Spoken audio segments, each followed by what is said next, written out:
Hey everybody, it's GobletX, and welcome back to the Lorwyn Eclipsed Collector Booster Box Arena Direct, our chance to win some physical Magic the Gathering cards, playing some digital Magic on Arena. We're playing more best of one sealed, busting open 6 packs of Lorwyn Eclipsed and trying to get 7 wins before only 2 losses. That is a single game of breathing room, 1 game of mana issues, and you will have to get a full-on win streak to get to the box. So very high risk, high reward, high variance stuff today. Not for the faint of heart or the low on gems, but for content creators like myself, we're going to jam this stuff out for you all. So without further ado, let's go ahead and bust open these packs, see what we get to play with today.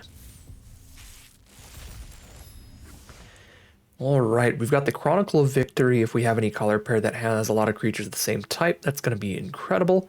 There's also some good green rares here. The Mutable Explorer, which is ramp plus 2 creatures off 1 card thanks to the Mutavault.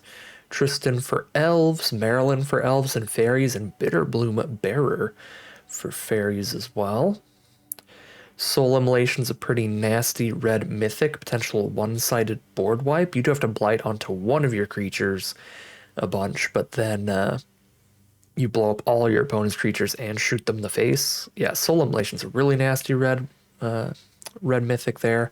There's a blue rare and a white rare as well. So the rares are a little bit all over the place over here, but there are 3 that fit super well into elf stuff. If we have enough elves, also the Chronicle of Victory, so that's looking interesting. But we'll have to see what's supported with the commons and uncommons. Colorless and multicolored. We got any fixing? We got double Evolving Wilds, and we got the Fear Dot Core. The Core also triggers cards like Marilyn that care about whenever an elf or fairy enters, because it has those creature types. So Core goes up in value with cards like Marilyn. We've also got Eclipsed Elf towards Elves, which is another really good card. Makes your deck super consistent. Mana-wise, a whole bunch of green spells. Wide variety of green spells, as well as super high quantity there. That looks great. Our red to go with the Soul Immolation, though, does give us double Feed the Flames and a Tweeze here for great removal. The creatures aren't incredible. There's 1 Guildweaver and 1 Zealot for great creatures, and then just like, Sting Slinger, Berserker, just 2 random goblins. So red also looks pretty decent. Checking out black, though, we've got the Scout, Double Extractor, and Eulogist for a good pile of elves, just to get that count really high. There's also a Fairy with Bitterbloom Bearer to go with Marilyn. Bitterbloom Bearer is also really gnarly with Marilyn if we get the 2 out together, although I think either of those 2 cards individually could already win the game. But theoretically, the Bitterbloom Bearer would trigger Marilyn every single upkeep, because you're getting another Fairy token, which is very funny. We've got Bogslitter's Embrace for good removal in black. Blackthorn's perfectly fine. And in terms of fixing, green's giving us access to a Great Forest Druid and a Shimmer Wild's Growth and a Tend the Sprigs. So 3 pieces of fixing in green alongside double Evolving Wilds means we can play green-blue and just splash in the Marilyn. Or sorry, green-black and splash in the blue for the Marilyn. We've got a Fur Core as well, of course playing that Chronicle. Is there anything else in blue to splash in if the fixing is going to be consistent enough? Omni Changeling, I guess, but double blue's a bit hard. Sig, I guess, but Sig is a card that's much stronger earlier in the game, and we won't have the splash color till later in the game. So there's no like really simple, really easy splash, but if we're already going in that direction, Omni Changeling and Sig are somewhat interesting. How's our white looking? We got Reejerey and Stoneback and Trapper for really high power creatures for low mana costs. 1 mana 2/1 with good abilities. 2 mana 2/2 that makes itself a 4/4 eventually. And a 2 mana 2/1 that makes itself a 5/4 eventually. Those are very nice.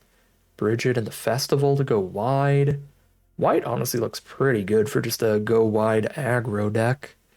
So that is interesting too, but I think it's going to be a little difficult to justify doing that over playing a deck using Marilyn and Chronicle of Victory. Although I guess if we go green-white, we probably get to use Chronicle of Victory as well, right? Probably got enough Kithkin. 4. Never mind. Even in green-white, we have more elves than Kithkin. That's kind of crazy. But how many shapeshifters did we open? In green-white, we have Prideful Feastling and Shitness Graspling. So that's 2. So yeah, still not really quite there creature type wise, but if we look at elves here in this color pair, that's 13. We do really get there for the Chronicle of Victory. We could play the Penance as well, at least one copy to pick up Marilyn if she dies without getting exiled, or if she gets milled off of something like Tristan. I don't think we have much other graveyard recursions, so at least one Pennant I think could be reasonable in here. We're not going to play Spring Leaf Drum, that's much worse fixing than even like Furdock Core, but especially worse fixing than Tend the Sprigs or Shimmer Wild's Growth or Great Forest Druid. Plus, I think the Blue Splash is going to be almost exclusively for Marilyn. So we definitely don't need to play the worst piece of fixing in the sealed pool, being the drum. Yeah, as strong as the Soul Immolation is, I'm not trying to splash in a double red card. Yeah, even if we do go ahead and splash Sig in, we're never going to flip him, so he's just the unblockable draw one, which is still good, but again, not great when we probably don't have blue mana on average till turn 4 or 5. Probably not worth the splash. 23 creatures right now. Let's cut a good chunk of those because that is a lot of creatures. Scarblade Scout is great. Bitterbloom Bear is great. Dundulin Weaver is great. Great Forest Druid is important for fixing, and Informant is great. Surly Farrier is the worst 2-drop. It is off creature type and the weakest for its mana cost. That said, it is only the 6th 2-drop, so we could still play it. Just a filler 2-mana card to keep the curve really low. But we also have a Shimmer Wild's Growth we'll be wanting to play on turn 2, and Morkan Size will be perfectly happy to play on turn 2. So that gives us 7 cards that we'll be running out on turn 2. I think that's perfectly fine without the Farrier. So I'll put it in the chopping block, but not immediately cut it. 3 mana, we want to cut a lot of these cards. Double check our counts here. We have 13 elves and 4 shapeshifters. We have 17 elves right now. So I think we can cut a few of the most mediocre elves. And speaking of mediocre elves, sadly Moonglove Extractor has played out that way. It's one of those abilities that is very exciting up front. In theory, if you can get multiple attacks off of it, it is pretty good, but this is a very creature-heavy set. It's very much about playing to the board and building up your boards with a bunch of creatures of your same type. So the board states are cluttered enough and people are running enough 2 and 3 drops that this is almost always going to be 3 mana, lose a life, draw a card, put it right into your graveyard, which just makes it a very inefficient way to cycle and draw 1. Having only 1 toughness means it's going to die to 1/1 tokens, but also they just play a 2/3 or a 3/3. It's just going to die on the attack. We don't even have like the Death Touch combat trick to try to do something fancy with it. We have a single Guilt Leap's Embrace if we want to try to like play it with combat tricks. So I just don't think this is a great Extractor deck, nor is it a great Wretched Wretch deck. We have like 2 pieces of Blight, I think. Technically 3. We have the Hex, the Embrace, and the Blackthorn, but that is only if we run all 3 of those cards, and even then, not consistent. That's going to be a 3 mana 4/2 with no relevant creature types the vast majority of the time. Chomping Changeling. There are some great artifacts and enchantments. The problem that I have with this card is the stat line's very bad when you're not blowing up an artifact or enchantment. So theoretically main deckable artifact or enchantment removal. You could put it in your deck, but if you do and you draw it when they don't have an artifact or enchantment on board, you're getting a super bad deal, even if it has relevant creature types. I'm probably going to cut that as well. We'll keep the 4/2 elf. We'll definitely keep the Mutable Explorer and the Tristan and the Brawler. The Feastling's a better changeling than the Chomping one, and the Eclipsed Elf is great. Okay, so that is 5 cards now we could cut out of 23, which brings us down to 18 creatures. I think we're going to go all the way down to 17 here if we can. Eulogist is great. Double Cavalry's great. Graspling's a little more filler. Blackthorn's a little filler, but can be a good card draw engine. And then Grove Guide and Marilyn, I think, are both great and synergize with each other. Do I need Blackthorn card draw if I have Chronicle and Marilyn? Probably don't need it. Do I have a lot of good places to blight to? I mean, the Blackthorn can blight onto itself. We've got one Great Forest Druid that'd be fine to blight onto. We have multiple 3-mana creatures with 2 toughness, though. We've got a lot of 2 toughness and less. We've got Archer. We've got Mutable Explorer, Vinebred Brawler, Eclipsed Elf, Informant, Weaver, Bearer, Scarblade Scout. Although I suppose Bearer's fine with the blighting because we just blight onto the extra tokens. It'd be an okay Blackthorn deck. It wouldn't be terrible, but I do need to cut one more card between Graspling and Blackthorn. Graspling can actually trigger Marilyn and Chronicle of Victory. Blackthorn cannot trigger Marilyn and Chronicle of Victory.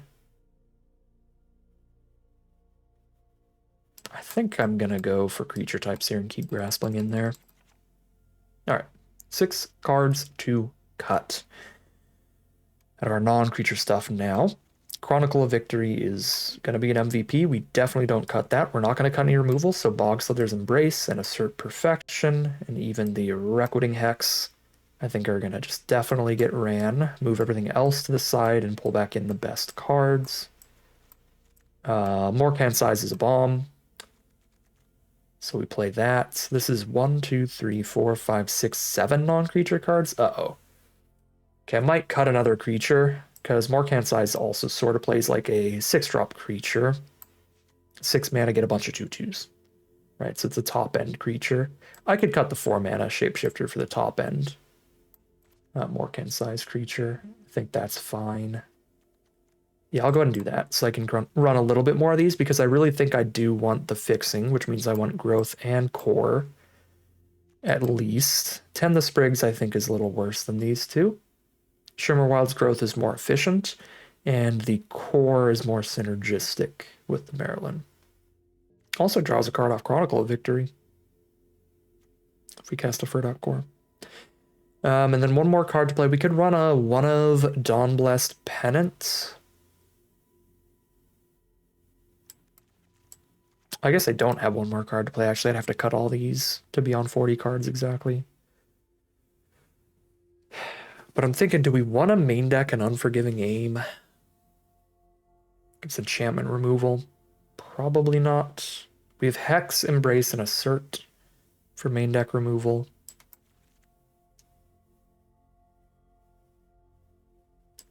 Sort these by curve again.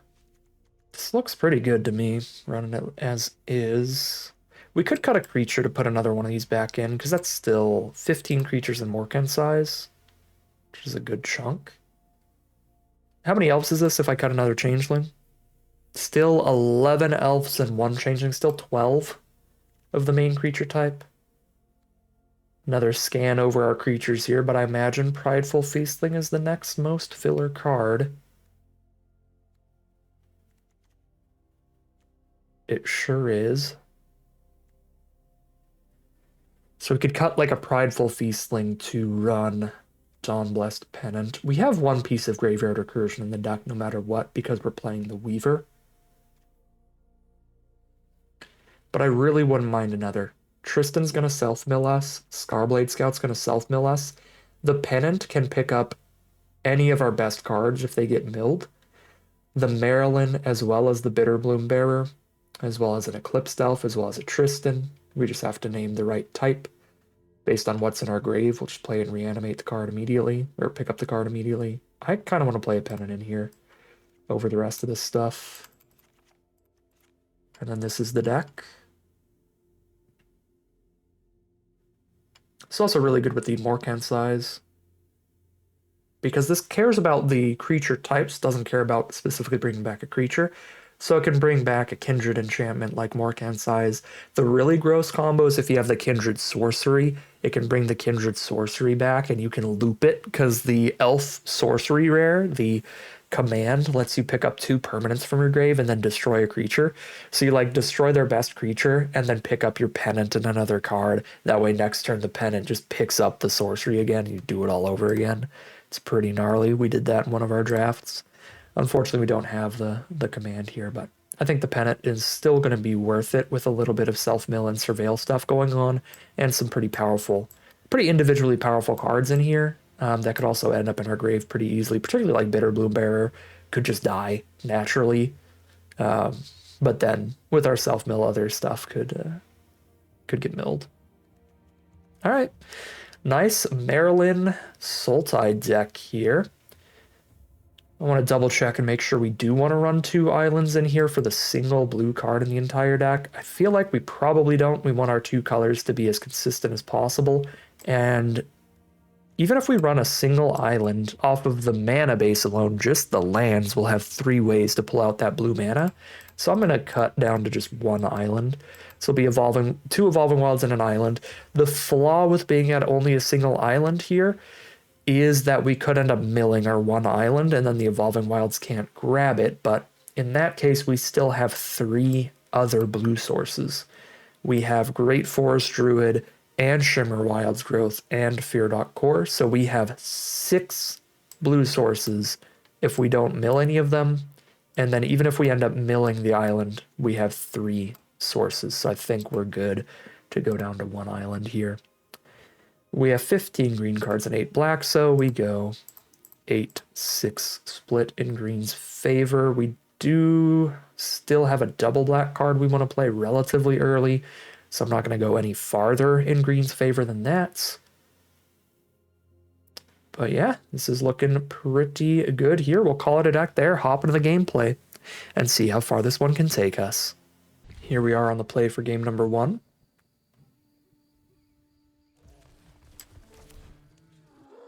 I think I'm supposed to just pennant on Elves immediately so I get a little bit of life throughout this game and get that mana investment out of the way. 9 times out of 10, we're going to be picking up an Elf with Pennant. It's just the one time that we draw like Bitter Bloombearer that we may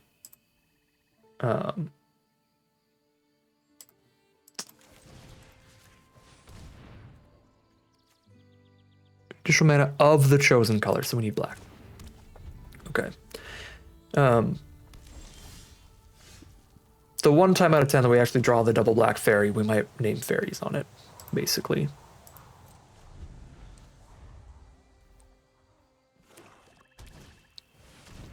Taster of Wares make us discard 1 card. Probably have to discard the Hex here. I mean, it only kills mana value 2 or less cards. They've already passed 2 mana value here. So it's not going to be relevant until a few draw steps from now.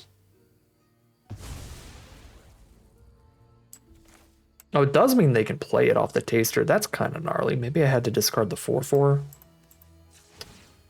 Really don't want to discard the 4/4 though, so I guess I probably have to just embrace the Taster then. I mean, we don't have any 2 mana value creatures either, of course. So it doesn't really do anything against us either. Alright, we'll just keep in mind that they can blow up a 2 mana value or less creature, but that is not relevant for a while. Let's just keep playing the big, beefy stuff and pushing damage. Bone Club Berserker, sure. The 4/4 down. There's a Marilyn that will not die to the Hex. Could play the Great Forest Druid so that I know I can cast Marilyn next turn, but then they could Hex the Druid. So it would be play the Druid and embrace the Taster. That would also push their Berserker down to only 2 power. That way Cavalry definitely lives. I think that's fine. I could also just allow Cavalry to trade for Berserker. That's much less exciting. Especially when Marilyn wants us to have as many of these creatures on the board as possible.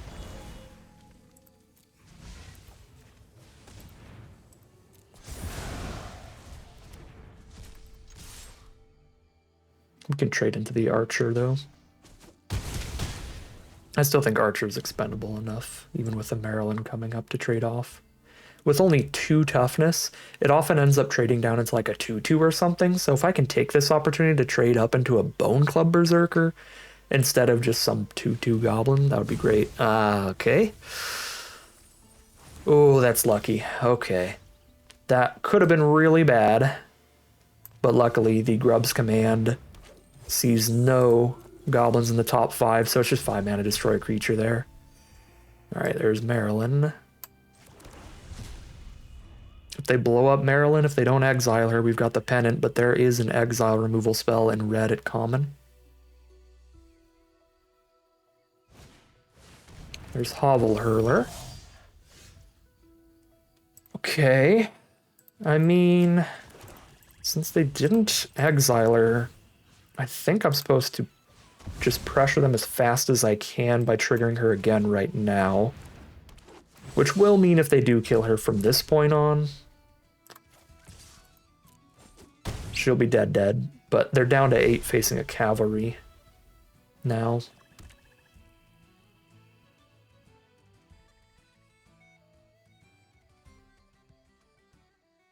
It is unfortunate we missed off of the cavalry mill, no 2 mana card there. There's the 2 mana goblin. You should have been 1 card sooner. Would have been so helpful. 1, 2, 3, 4, 5, 6, 7, 8. I can only buff once still. They have Kirill's ability? There's no triggered abilities on the stack. They've got some kind of instant, I guess. I'd probably just jam 6.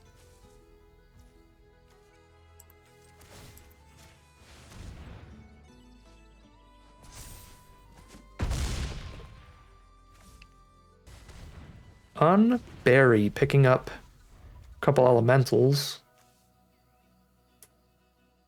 This does only pick up creatures, okay. So they couldn't pick up their removal spell with that, even though it has a creature type. It's not a creature spell. And that'll be game. Cast a bomb, win the game. Good stuff from Maryland. We're 1-0 heading into game 2. Here we are for game 3 with a mono green opener. But every spell in the hand is also green, so that's fine. Playing against blue-white turn 2 Sig from our opponent. At least they played it without drawing a card off of it, which is kind of the scariest early part of that card. Drop our Informant and Surveil. Find Mutable Explorer, that's an absolute keep. I'm just going to flip Sig. So Sig has protection from all colors this turn, which means no removal as of yet. So we'll just play the Mutable Explorer instead and ramp. Informant will block 1 damage, because Informant's not going to block Sig anyway. Yeah, let's get the ramp. Over the Tristan. That way I can double spell next turn with a 3-drop and a 2-drop. Probably Tristan and kill Sig.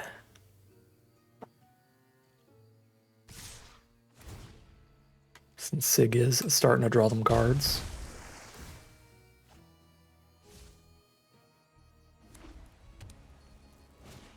Eclipsed Marrow, speaking of drawing them cards, they just brought a Merfolk draft deck to the table. That's okay, we brought an Elf draft deck. Wanderbrine Preacher is the draw. Okay, at least that's not a particularly scary draw. Boom, boom, boom. Tristan for Dundle Weaver. Value soon. Okay, mill's nothing good for the Weaver. Tragic. Assert the Sig. An Informant for Scoundrel, probably.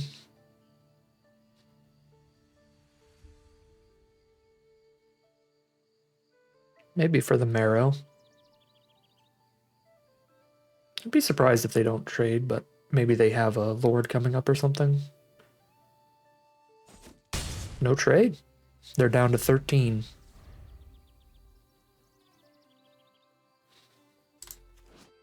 So whenever we flip, we mill another 3.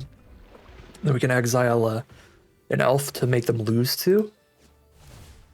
Preacher plus Scoundrel is going to gain them 2 life a turn. But they don't have good blocks right now. If I tap this mana, I could tap this mana and still play a Grove Guide. But I can't play Grove Guide and Weaver. I already can't play Grove Guide and Weaver no matter what. Or attack with Mutavault no matter what. So, yep.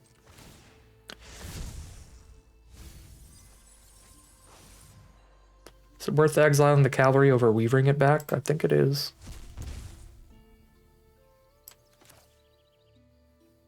We can pick up Chronicle with Dundalin Weaver. We have 3, 4, 5, 6 mana right now. Next turn we'll have 7. I need 8 to play it the turn that I play Weaver.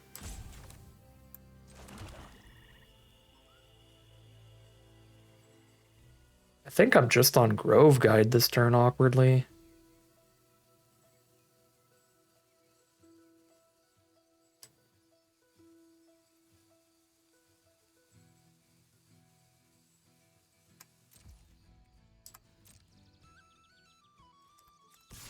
I do need to make sure I have enough creatures on board for when Dundalin Weaver enters, but even if both of these die somehow, I can activate Mutavaults and have Grove Guide up and then play Weaver.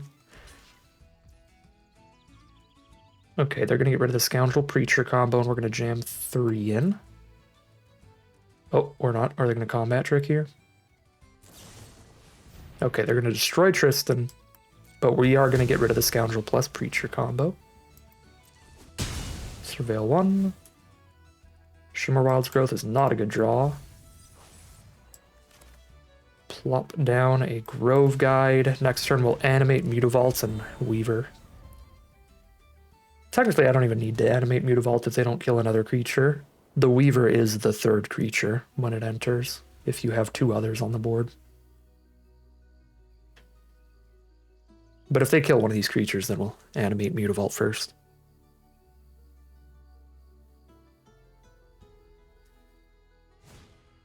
Prideful Feastling.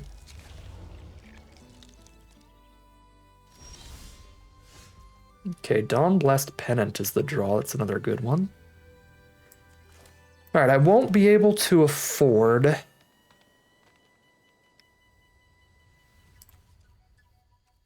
the Chronicle this turn no matter what. So I'm okay with just having tapped creatures and stuff here. I'm just going to do that first. That way if they kill a creature in response to me playing Weaver, it still resolves. They have to kill 2 creatures for it to not reanimate something. Not reanimate, but pick up from grave. Recur, I guess is the word. Pennant can pick up Tristan soon.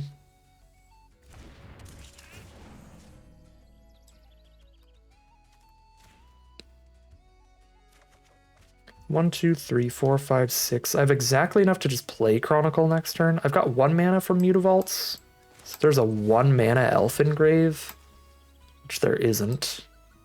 Still just name Elves here. What I could do is crack this to pick up an Elf, so if I top deck a land, I play Chronicle and then immediately cast an Elf next turn.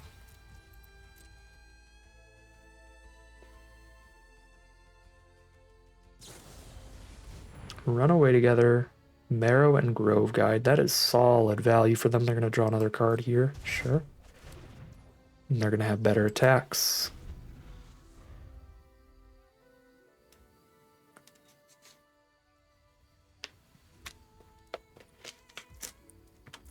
I guess I technically should have still left the Mutavaults untapped, just so I could threaten to block with it.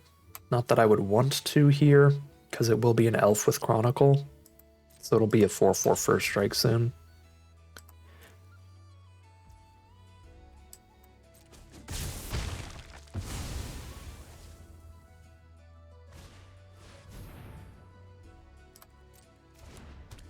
I guess I've got 1 Elf on the board no matter what. I've got Mutable Explorer, even if I don't draw land for Chronicle. Eclipsed Marrow is back. They're getting great value. And not the Walmart kind.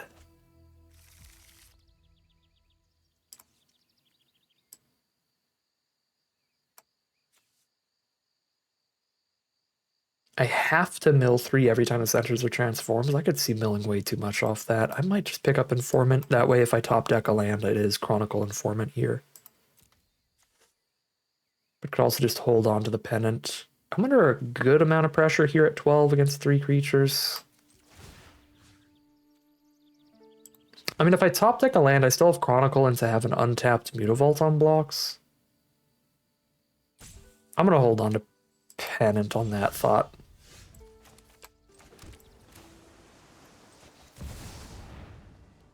Elf.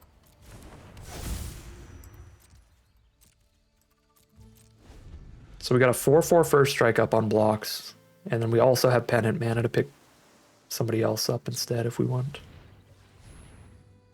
Unless they have main deck artifact removal, which would be super bad. There's Klachan Festival for 2 Kithkin and the activated ability to spit out even more.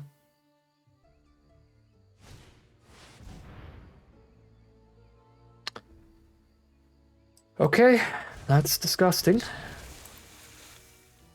Might get tempoed out by that. Bounce our most expensive permanents and get 2 more 1/1s. That's a lot.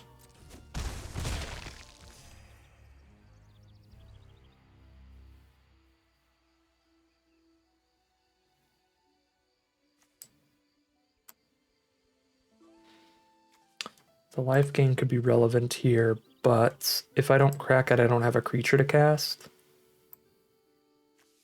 I can crack it and know that I'm playing Informant at worst, and drawing a card and having a 5/3 up instead of just having a 4/4 up. But if I have just 1 blocker up here, 7 attackers, good lord. Summon 8 mana. Probably just play Guide and Explorer, honestly. So we don't crack it, we save the life gain.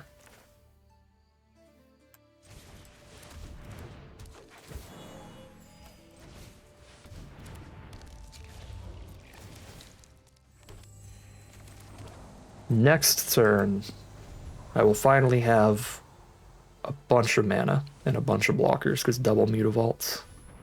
Now, there's draw 3, discard 2. Very, very nice here.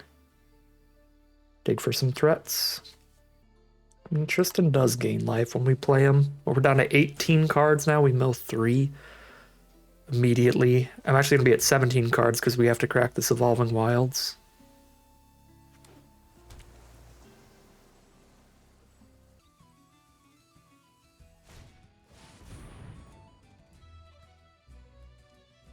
I got some gross stuff. They have the Merfolk command to go with the Eclipsed Marrow now. Get another trigger. They have double Wanderwine Farewell. This is a lot of tempo. This is way too much. 2, 3, 4, 5, 6, 7, 8 damage. Yeah, no, we die no matter how we play it then. In the end here. Well, they had a Deep Channel Duelist too they ended up milling. Lord have mercy. Okay. Well, you got me. That is gonna be 1-1 here. There's nothing we can draw at this point, even if we hit our Marilyn.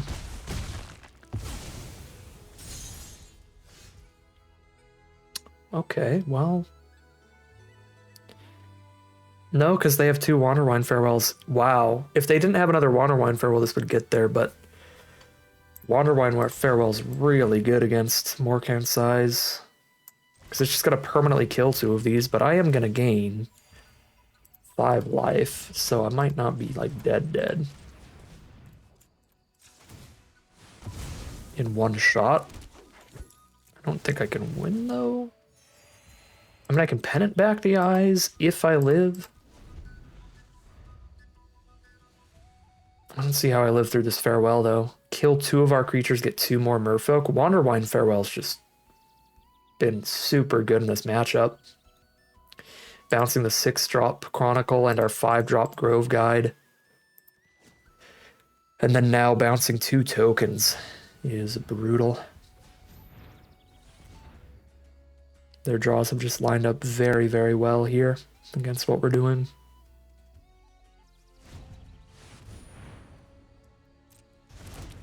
Yep. Great card is great. If I block just 2 creatures, I take 1, 2, 3, 4, 5, 6. If I block just 2 creatures, block there, it's also chump chump if I block just 2. So I'm not even killing anything. But then I could pennant back the eyes and get 4 more 2/2s, but then I still die because their board's so wide. So I think I have to be doing more blocks instead. Oh, man. I get to kill 1 creature and chump chump this way? Can I kill 2 creatures and then chump? 1, 2, 3, 4, 5, 6, I guess. But I'm just like definitely dead next turn. Whether I kill 2 or chump chump.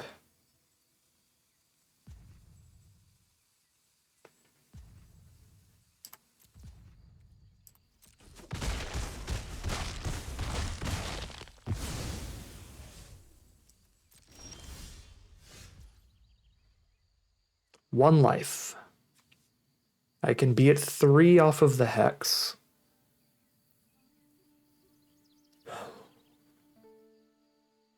One, 2, 3, 4, 5, 6, 7. I have 4 blockers. I block 4 creatures, blow up 1 of them. I go to 3 and take 2. I need 2 mana for Mutavaults and 1 for Hex. So I need 1, 2 plus 1, 2, 3. I don't have the mana to play Chronicle. If I play Chronicle, I can activate the Mutavaults but not play the Hex. I have to activate and play.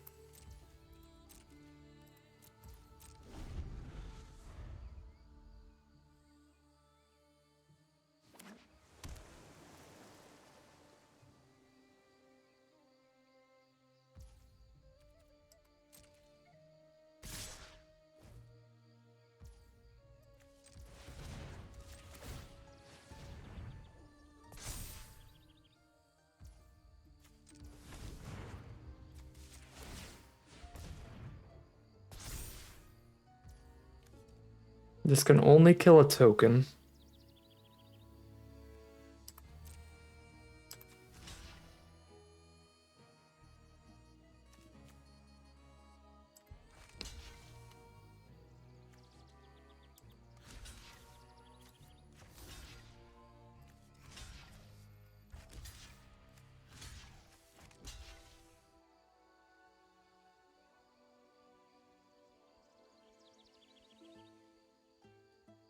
Am I keeping Mutavaults over Elf tokens here? I have to spend mana to activate Mutavault, but also it's mana I can spend elsewhere. No, I probably... Actually keeping an Elf token over a Mutavault. I'm losing 1 Mutavault either way. 3, 4, 5... 1, 2, 3, 4, 5, 6, 7, 8. 6 mana plus a 3 drop. 6 mana plus a Tristan? But it might be pennant back the eyes. I'm gonna keep the Elf over the Mutavault.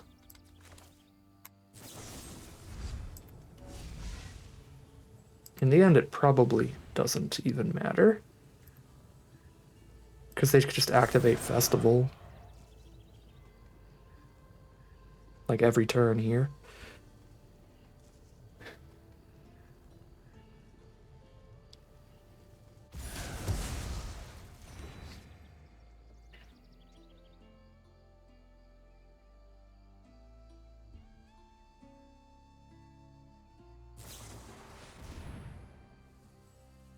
Exile removal. I mean, I gain 1 more life, but then that doesn't die, and I don't get a 2/2. The fact that that's giving me back a 1/1 is a huge deal, though. Makes that much worse than just, like, destroy. Well, much worse than not giving me a 1/1. Destroy would give me a 2/2 eventually, but I have to spend mana on it. Okay. Go to 2. 2 blockers up. 1, 2, 3, 4, 5. Oh, flyer? Well. Shoot. So basically, top deck Maryland's the out. That's it. If they play a flyer here.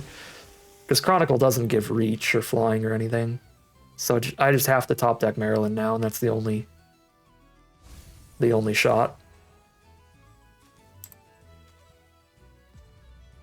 Bitter Bloombearer, I guess, would work as a draw.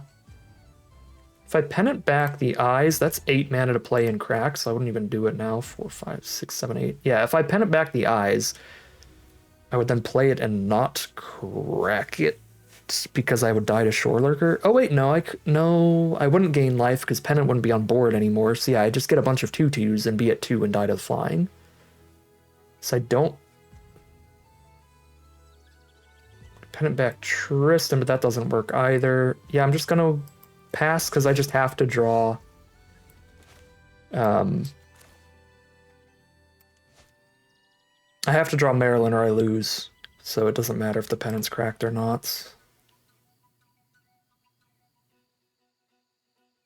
A lifelinking blocker might be just enough, because now I can play a lifelinking blocker and gain another 3 by playing Tristan. Maybe just enough to buy 1 turn. Fortunately, I am milling like my whole deck here, but it's the only way to not die on the spot to the flyer.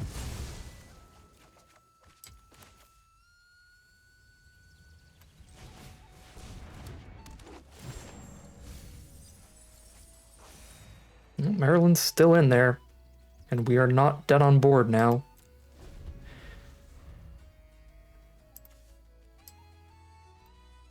So that bought us another turn to try to draw Maryland, which I think would probably win if we get to cast Maryland and play another card out of their deck.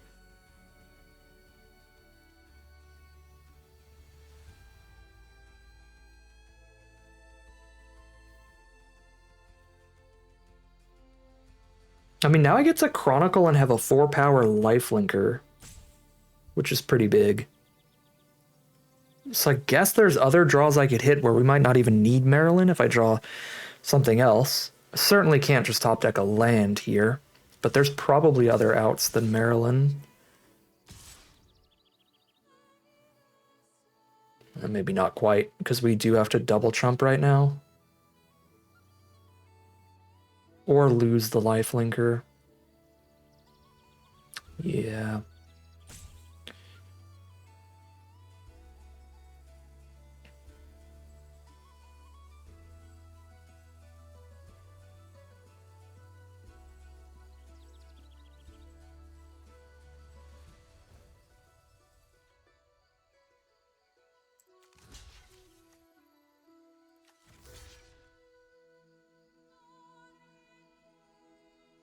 Chump and chump, or actually kill one of the 2/3s by putting Scarblade Scout in harm's way.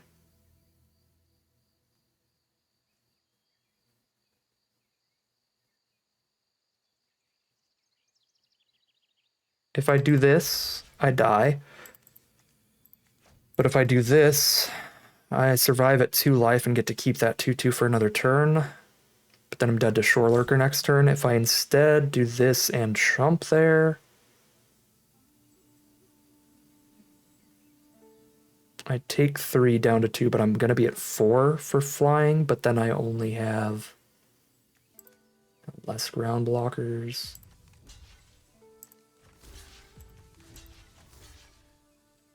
I mean, it's not great, however we do it, but this way, if I get more like ground creatures, then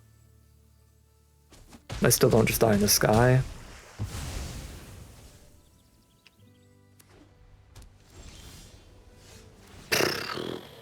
There's too much self-mill. Too much self-mill. 4, 6, 7, 8 mana here, so I can't play Chronicle and Eulogist. I'm not milling off Tristan, we just play a Eulogist. They get 2 more 1/1s though. Don't mill Maryland.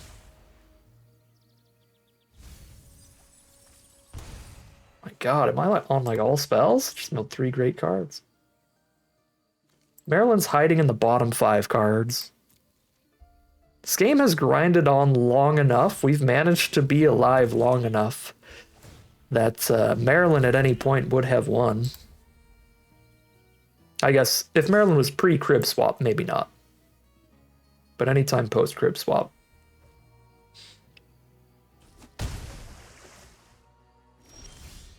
Oh my god. I mean, at least it's got reach. I have to draw a card whenever I cast a card of the chosen type. And I somehow don't have 9 mana this late. I can't go Chronicle plus Archer. I can only play one or the other. I'm at 3 life. They get 2 more 1/1s. That's going to be 1, 2, 3, 4, 5, 6, 7 creatures attack on the ground, which I can block 3. So I'm dead literally no matter how I play this turn. Because they just go wide, attack all, and I'm dead. Even though I can block the Shore Lurker. Maryland's in the bottom 4. All right. Well, we fought for it here. We didn't give up. But things just lined up really bad for us. The worst struggle here, what really got us killed was the double bounce. Just 2 turns in a row, bounce your 2 most expensive cards, get 2 merfolk, kill your 2 tokens permanently, get 2 merfolk. That was devastating because it gave them a really wide board and just shut off all our blocks twice in a row. The Wanderwine Farewells doubling up there. And it was basically 3 turns in a row, right? This is the part of the game where we really died and got pushed on, like, so far in the defensive that we just couldn't get the Chronicle back out because we had to keep shoving out blocks to not literally die on board. It's that they had basically triple Wanderwine Farewell because they did double Farewell, and then the Sig's command was putting that similar amount of pressure on us of like tap and stun and get a copy of their best merfolk. Just, 3 turns of like expand my board and shut off your blocks, expand my board and shut off your blocks, expand my board and shut off your blocks. That was devastating. All right. Yeah, horrifying deck from our opponent. We still lasted a good chunk of time, and I think could have gotten there if Maryland weren't hiding, but it is a loss in the end, unfortunately. That'll be 1-1 heading into game number 3. Here we are for game number 3. No green source in the opener is pretty bad. It's our most important color. Okay, I can't even cast Embrace till 5 mana if I don't have another creature on board. I think I do have to mulligan that. It's much better mana-wise.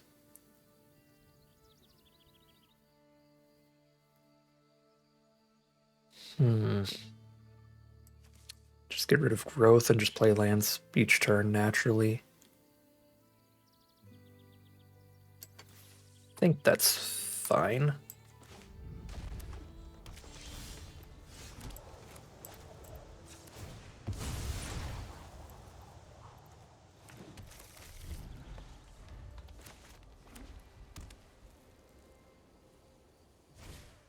Thought Left Lieutenant starts things from our opponent, so green-white Kithkin, pretty aggressive deck. I would like to just start with a creature that can trade off and hold them off first.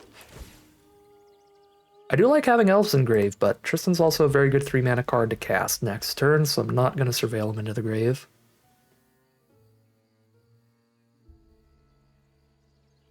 Dundalin Weaver might be a post-Eyes play. We might like play the Eyes, get a bunch of Elves, then play the Weaver off of all those elf tokens to bring it back as the plan.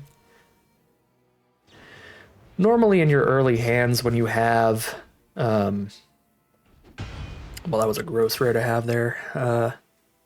When you have Dundalin Weaver in your opening hand, you don't want to trade off too aggressively because you need to have enough creatures on board, but Weaver can definitely bring stuff back after more concise triggers. And then Reese can just remove the -1/-1 counter from the Thought Weft Lieutenant. Reese is nasty.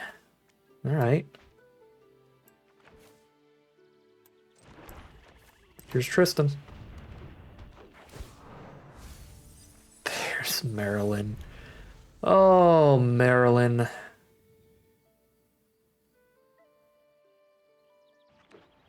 She loves showing up at the wrong part of the deck.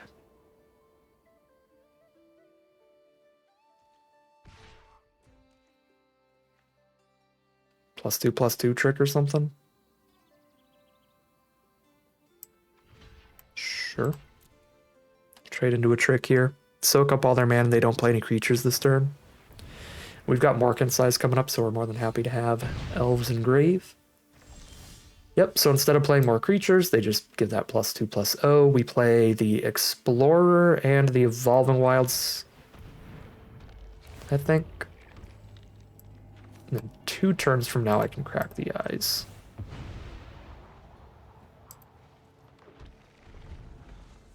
Could Dundulin Weaver if Explorer doesn't die. We'd have to activate Mutavault, then play Weaver. Pick up Marilyn first.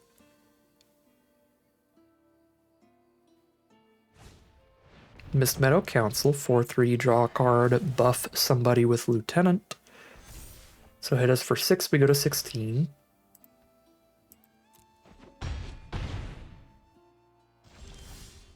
Draw the Bog Slither's Embrace. Okay. So I want to play the eyes now so I can crack it next turn.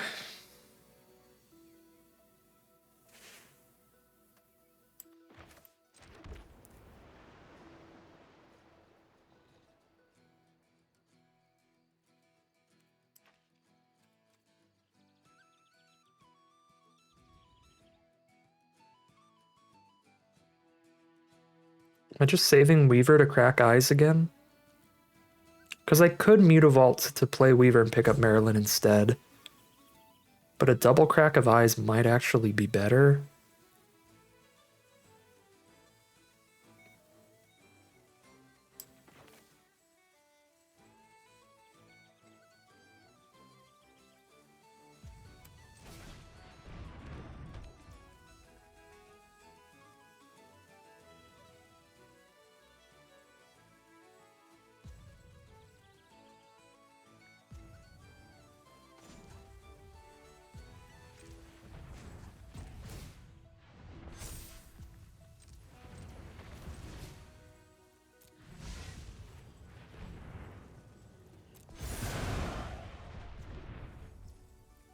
Just gonna play defense and go for eyes, crack eyes as the play.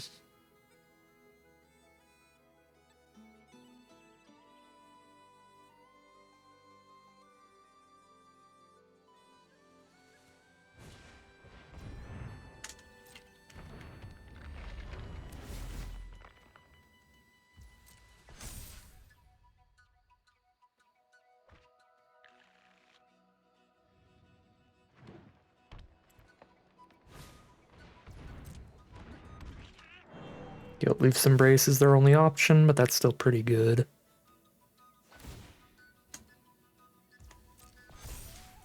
Lieutenant giving Trample is disgusting.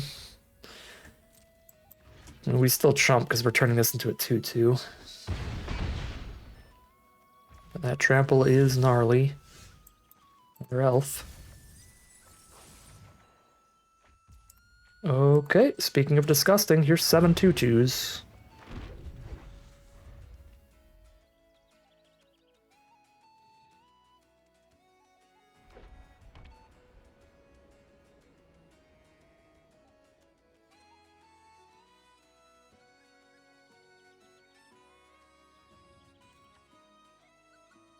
Brace gives indestructible too. Come on, Arena. Well, that's disappointing. Kin Binding is one of the strongest rares in the entire set. Just buff their entire board every turn.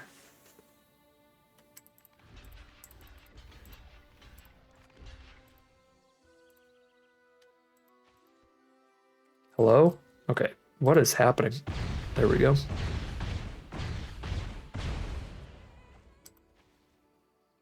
Arena's having a day.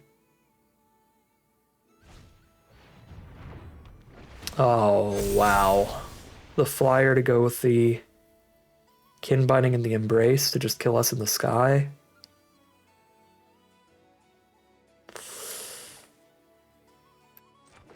Well, I believe they've got us here then. We can spend 2 mana. We can't even reanimate the stuff yet. I guess I can play a Marilyn and cast something out of their deck. That's probably our best bet now, is praying that Marilyn finds an answer. It's just getting a bunch of stuff on the ground's not going to survive the Sky Swimmer.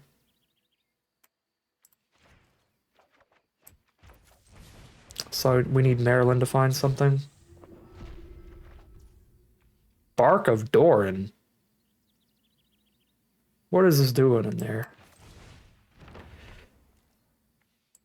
I would bet money we just hit the worst card in their deck. Bark of Doran. Okay. Thank you, Marilyn. Very cool. That's a cool little toy you got us.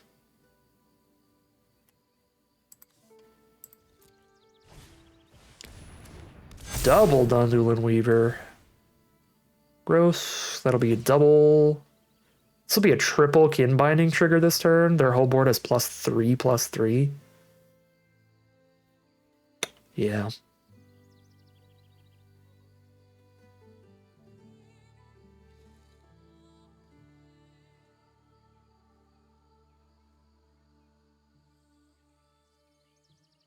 I'm looking at it. I have no idea why they're running Bark of Doran. I'm salty. We hit a spell and it's Bark of Doran. I'd have just preferred a 2-mana 2/2.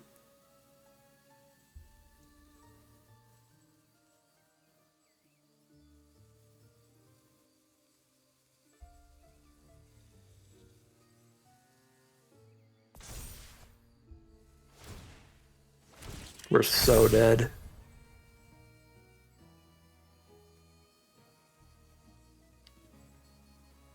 Marilyn's strong, but she's not quite kin binding. Yeah.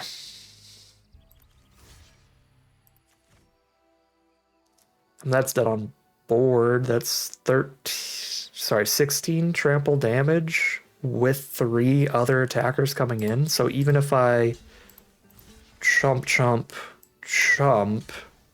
16 minus 6 is still 10. That's exactsies.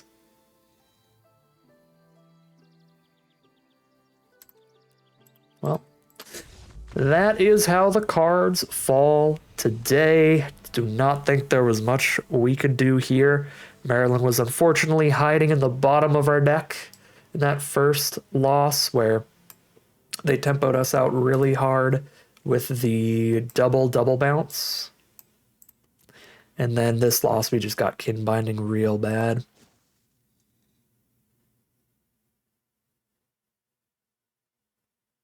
Yeah, that's best of one sealed for you. Big part of these Arena Direct events is that variance. Some games you're just going to win for free. Some games you're just going to lose no matter what you do.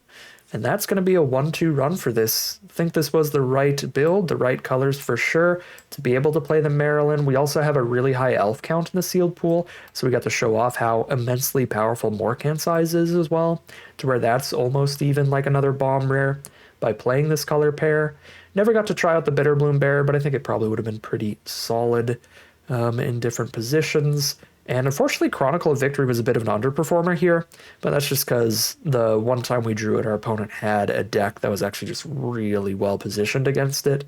Being able to bounce it multiple times, bouncing a 6-drop, makes it really hard to recast that, half the tempo to get that back on the board. So yeah, I don't think we did anything super wrong today, deck building or gameplay wise, just how the cards fall. It's a part of Magic and certainly a part of best of one sealed. That's just how things go on this run. But that is going to end today's video. As always, I'd like to thank my patrons and YouTube members for their support, as well as you for watching the video. If you enjoyed it and you're interested in seeing some more, you can always like, comment, and subscribe to tell the YouTube algorithm to send you some more in your recommended feed. If you'd like to support the channel directly, you can check out the Patreon link in the description below. And other than that, as always, thank you very much for watching, and I'll see you again soon for some more Magic Arena.